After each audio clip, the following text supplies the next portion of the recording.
Iran மீதான அமெரிக்காவின் மிக கடுமையான பொருளாதார தடைகள் நேற்று முதல் அமலுக்கு வந்திருப்பதாக அமெரிக்க திரைசேரி அறிவித்திருக்கின்றார்கள்.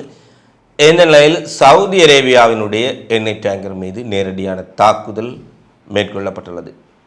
அமெரிக்காவில் காட்டுத்தீ காரணமாக ஏற்பட்ட மிக கடுமையான பாதிப்புகள் அது சார்ந்து வெளியான மிக முக்கியமான செய்திகளை இந்த காணொலியில் பார்க்கலாம்.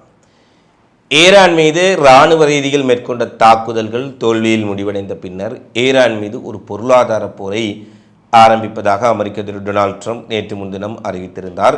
நேற்றைய தினம் ஈரான் மீது மிகப்பெரிய அளவிலான பொருளாதார தடைகளை அமெரிக்காவின் திரைசேரி அறிவித்துள்ளது. அமெரிக்காவினுடைய கருவூலத்துறை தலைவர் வெளியிட்டிருக்கும் கருத்துக்களில் இதுவரை இல்லாத அளவுக்கு உலகெங்கிலும் இருக்கக்கூடிய ஈரானின் நிதி வலை அமைப்புகளுக்கு எதிராக அமெரிக்கா ஒரு பிரமாண்டமான பொருளாதார போரை ஆரம்பித்திருக்கின்றார்கள். அதாவது அமெரிக்காவின் பொருளாதார தடைகள் காரணமாக குறிப்பாக ஈரானுடன் தொடர்புடைய வங்கிகள் மறைமுகமாக ஈரானுடன் வர்த்தகம் செய்வதற்கு உதவி செய்திருக்கக்கூடிய நிதி நிறுவனங்கள், பணப்பரிமாற்ற அமைப்புகள், கிரிப்டோ கரன்சி போன்ற மறைமுக வங்கி அமைப்புகள் கூட முடக்கப்படும் என தெரிவித்திருப்பதுடன் ஷடோ கப்பல்கள், அதாவது நிழல் கப்பல்கள் என்று சொல்லக்கூடிய ஈரானுக்காக வர்த்தகம் செய்து வந்தாலும் கூட வேறு நாடுகளில் பதிவு செய்யப்பட்டு வேறு நாடுகளின் கொடிகளுடன் சென்று வர்த்தகத்தில் ஈடுபடக்கூடிய கப்பல்களை கூட இனங்கன்று தாக்கப்போவதாக அமெரிக்கா அறிவித்திருக்கின்றார்கள். அதாவது நேரடியாக மட்டுமல்ல, மறைமுகமாக ஈரானுக்கு உதவக்கூடிய கப்பல்கள், நிதி நிறுவனங்கள், வங்கிகள் கூட முடக்கப்படும் என்ற அமெரிக்காவின் அறிவிப்பு இதுவரை இல்லாத ஈரான் மீதான ஒரு பொருளாதார போராக பார்க்கப்படுகின்றது. அமெரிக்காவினுடைய இந்த பொருளாதார அறிவிப்பு நேற்று வெளியான சூழ்நிலையில் ஈரான் நாணயமான ரியால் மதிப்பு மிக கடுமையாக வீழ்ச்சியடைந்திருப்பதாக ஈரானின் நிதித்துறை அமைச்சரும் ஒத்துக்கொண்டிருக்கின்றார். அதாவது அமெரிக்கா பொருளாதார தடைகளை மிக கடுமையாக அறிவிக்கும் பொழுது டாலருக்கு எதிரான அந்த நாட்டு நாணயத்தினுடைய மதிப்பு மிக குறைவது வழக்கமான ஒன்று. ஏற்கனவே யுத்தம் காரணமாக மிகப்பெரிய செலவுகளை ஈரான் செய்திருக்கும் சூழ்நிலையில் அமெரிக்காவின் இந்த தடை காரணமாக வரலாறு காணாதளவில் ஈரானுடைய ரியால் நாணயம் வீழ்ச்சியடைந்திருப்பதான செய்திகள் வெளியாக இருக்கின்றன. இந்த நிலையில் அமெரிக்காவின் பொருளாதார தடை முடிவை ஆதரித்தால் ஒரு சொட்டு கச்சா எண்ணெய் கூட ஏற்றுமதி செய்ய முடியாதபடி கடுமையான பதிலடியை நாங்கள் கொடுக்கப் போகின்றோம் என வளைகுடா நாடுகளுக்கும் மத்திய கிழக்கு நாடுகளுக்கும் ஈரான் எச்சரிக்கை விடுத்திருக்கின்றார்கள். அதாவது ஈரானிடம் ஏனைய நாடுகள் வர்த்தகம் செய்வதை விட இந்த வளைகுடா நாடுகள் ஈரான் மீதான பொருளாதார தடைக்கு உதவினால் ஈரானுக்கு அதற்கான பாதிப்புகள் மிக அதிகம். ஏனென்றால் அருகாமையில் இருக்கக்கூடிய நாடுகள் மூலம் ஈரானுக்கு வர்த்தகம் நடைபெறுகின்றது. அதிலும் ஈரான் தரைவழி தொடர்பில் இருக்கக்கூடிய துருக்கி, அஜர்பைஜான், பாகிஸ்தான் போன்ற நாடுகள் நேரடியாகவே ஈரான் தரைவழி மூலமாக பொருட்கள் சென்று வரக்கூடிய ஒரு மையமாக காணப்படுகின்றது. எனவே அமெரிக்காவினுடைய பொருளாதார தடைகளுக்கு செவிசாய்த்தால் அல்லது ஆதரித்தால் ஒரு துளி கச்சா எண்ணெய் கூட இந்த பிராந்தியத்திலிருந்து நீங்கள் ஏற்றுமதி செய்ய முடியாத அளவுக்கு கப்பல்களை தகர்த்தெறிந்து விடுவோம் என்பது ஈரானின் எச்சரிக்கையாக இருக்கின்றது. எனவே மத்திய கிழக்கு நாடுகளுக்கு ஒரு திருசங்கு நிலை. ஈரானினுடைய எச்சரிக்கையால் அவர்கள் அமெரிக்காவின் பொருளாதார தடைகளை கடைபிடிக்காமல் விடுவதா அல்லது அமெரிக்காவின் நெருக்கடி காரணமாக ஈரானுக்கு எதிரான பொருளாதார தடைகளை தீவிரப்படுத்துவதா என்பது குறித்து அவர்கள் மிகப்பெரிய அளவில் இங்கே திணறி போயிருக்கின்றார்கள் என்பதுதான் மிக முக்கியமான விடயம்.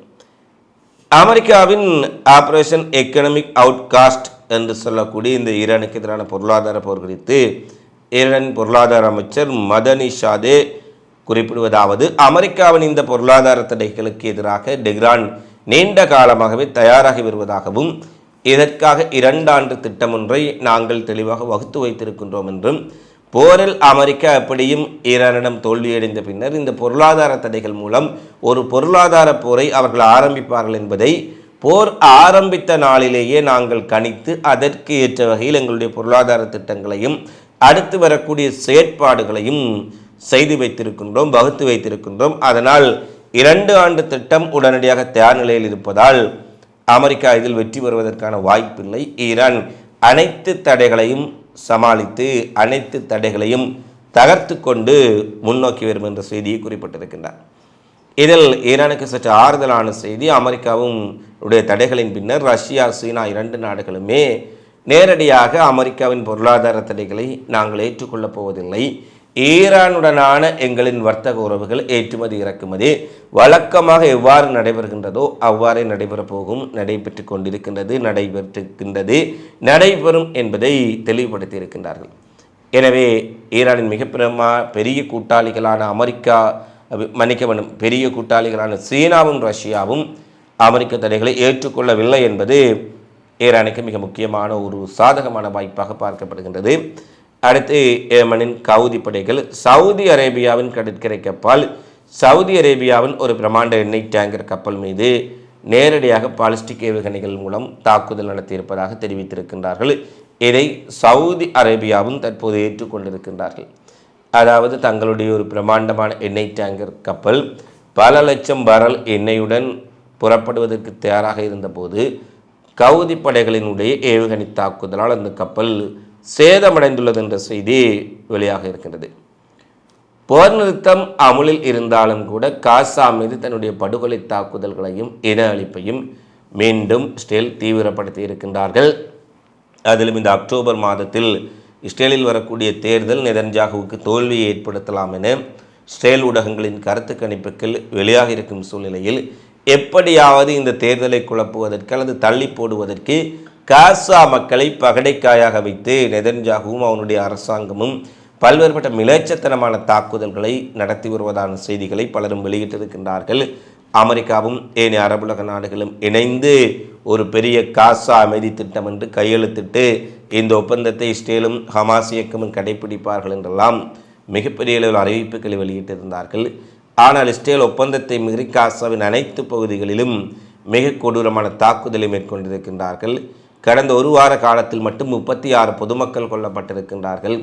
இந்த ஒப்பந்தத்தில் மத்தியஸ்தம் வகித்த அமெரிக்காவோ, துருக்கியோ, கத்தாரோ, சவுதி அரேபியாவோ, ஏனைய நாடுகளோ, எகிப்தோ அமைதியாக இருப்பதுதான் மிகப்பெரிய துயரமாக இருக்கின்றது. இந்த நிலையில் இஸ்ரேல் நேற்றைய தினம் முக்கியமான கடல் நீர் சுத்திகரிப்பு நிலையம் ஒன்றின் மீது மிகப்பெரிய தாக்குதல் நடத்தியதில் ஆயிரக்கணக்கான குடிமக்களுக்கு செல்லக்கூடிய குடிநீர் விநியோகம் பாதிக்கப்பட்டுள்ளது என்ற செய்தி வழியாக இருக்கின்றது. அப்பாவி மக்களுக்கு செல்லக்கூடிய குடிநீர் விநியோகம் மிகப்பெரிய அளவில் பாதிக்கப்பட்டிருக்கின்றது. அதே போல மிக முக்கியமான பழமை வாய்ந்த மசூதி ஒன்றின் மீதும் இஸ்ரேல் ஆக்கிரமிப்பு படைகள் தாக்குதலை நடத்தியிருப்பதாக ரஃபாவில் இருந்து வரக்கூடிய செய்திகள் தெரிவிக்கின்றன. அமெரிக்காவில் மிக முக்கியமான வடமேற்கு பகுதிகளான நெவாடா, ரெனா பகுதிகளில் பற்றியிருந்த காட்டுத்தீ மிகப்பெரிய அளவில் தீவிரமடைந்திருக்கின்றது. இந்த தீயினுடைய தீவிரம் காரணமாக 90,000க்கு மேற்பட்ட மக்கள், அதாவது 1,00,000க்கு மேற்பட்ட மக்கள் அவசரமாக அந்த பகுதிகளை விட்டு வெளியேற்றப்பட்டிருக்கின்றார்கள். இந்த காட்டுத்தீ இதுவரை 5 தீயணைப்பு படையினர் உட்பட 10 பேர் வரை காயமடைந்திருப்பதாக முதல்கட்ட செய்திகள் வெளியாக இருக்கின்றன. நெவேடா பல்கலைக்கழகம் இருக்கும் பகுதிக்கு காட்டுத்தீ பரவிய காரணத்தினால் பல்கலைக்கழகம் உடனடியாக இழுத்து மூடப்பட்டு அங்கு கற்றல் நடவடிக்கைகள் நிறுத்தப்பட்டிருக்கின்றன. அங்கு விடுதியில் தங்க வைக்கப்பட்டிருந்த மாணவர்கள் அவசர கதியில் அங்கிருந்து ஆயிரக்கணக்கானவர்கள் வெளியேற்றப்பட்டிருக்கின்றார்கள் என்ற செய்தி வெளியாக இருக்கின்றது. 1,00,000 பேர் வரை வெளியேற்றப்பட்டுள்ள சூழ்நிலையில் இன்னமும் 45,000 பேரை உடனடியாக அந்த பகுதிகளை விட்டு தப்பிச் செல்லுமாறு பாதுகாப்பு படைகள் அறிவித்திருக்கின்றார்கள். காட்டுத்தீயால் பாதிக்கப்பட்ட நெவேடா மாகாணத்தில் அவசர நிலையை அந்த மாகாண ஆளுநர் பிரகடனம் செய்திருப்பதுடன் 2 நாட்களாக லட்சக்கணக்கான மக்கள் சுற்றி இருக்கக்கூடிய பகுதிகளில் இருப்பவர்கள் மின்சாரம் இல்லாமல் பாதிக்கப்பட்டுள்ளார்கள் என்ற செய்தி வெளியாக இருக்கின்றது. அதாவது தொடர்ச்சியாக காட்டுத்தீ பரவி வருவதால் மின் கம்பங்கள், மின் சப்ளை செய்யக்கூடிய விநியோக கேபிள்களும் தீயில் எரிந்து சாம்பலாக இருக்கின்றன. இதன் காரணமாக அந்த பகுதிகளுக்கு செல்லக்கூடிய மின்சார விநியோகம் தடைப்பட்டிருப்பதால் பல பகுதிகளில் மின்தடை ஏற்பட்டு இந்த நெவேடா பகுதியை சுற்றி இருக்கக்கூடிய லட்சக்கணக்கான மக்கள் இருளில் மூழ்கி இருக்கின்றார்கள் என்ற செய்திகளையும் அமெரிக்க ஊடகங்கள் வெளியிட்டிருக்கின்றார்கள். இந்தியா சீனா இடையில் மீண்டும் உறவுகளை வலுப்படுத்தும் முகமாக இந்தியாவினுடைய தேசிய பாதுகாப்பு ஆலோசகர் அஜித் தோவல் நேற்றைய தினம் சீனாவுக்கு சென்று மிக முக்கியமான பிரதிநிதிகளை சந்தித்து பேச்சுவார்த்தை நடத்தி இருக்கின்றார். அதிலும் செப்டம்பர் 12, 13 தேதிகளில் பிரிக்ஸ் உச்சி மாநாடு இந்தியாவில் நடைபெற இருக்கின்றது.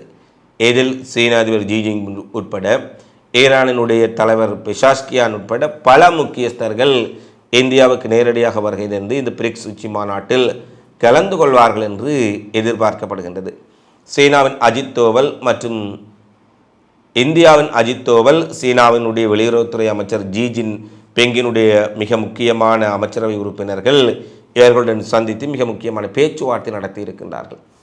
இந்தியா சீனா இடையிலான வர்த்தகத்தை மேம்படுத்துதல், இந்தியா சீனா இடையிலான வர்த்தக தொடர்புகளை வலுப்படுத்துதல், குறிப்பாக எல்லை மற்றும் அருணாச்சல பிரதேசம் தொடர்பிலான விவகாரங்கள், இந்தியா சீனா இடையிலான இருதரப்பு உறவில் ஏற்படக்கூடிய கருத்து வேறுபாடுகளை களைந்து இந்தியா சீனா இடையில் ஒரு நெருக்கமான உறவை ஏற்படுத்துவதும், வர்த்தகத்தினுடைய அளவை இப்போது நடைபெறக்கூடிய பில்லியன் டாலர்கள் வர்த்தகத்தை மேலும் 2 மடங்காக உயர்த்துவது குறித்து இரண்டு தரப்பும் பேச்சுவார்த்தை நடத்தி இருக்கின்றார்கள் என்ற செய்தி வழியாக இருக்கின்றது. சீனாவுக்கு இந்தியாவுடைய தேசிய பாதுகாப்பு ஆலோசகர் அஜித் தோவல் சென்றிருக்கக்கூடிய அதே நேரத்தில் ரஷ்யாவுக்கு இந்தியாவுடைய வெளியுறவுத்துறை அமைச்சர் ஜெய்சங்கர் சென்றிருக்கின்றார்.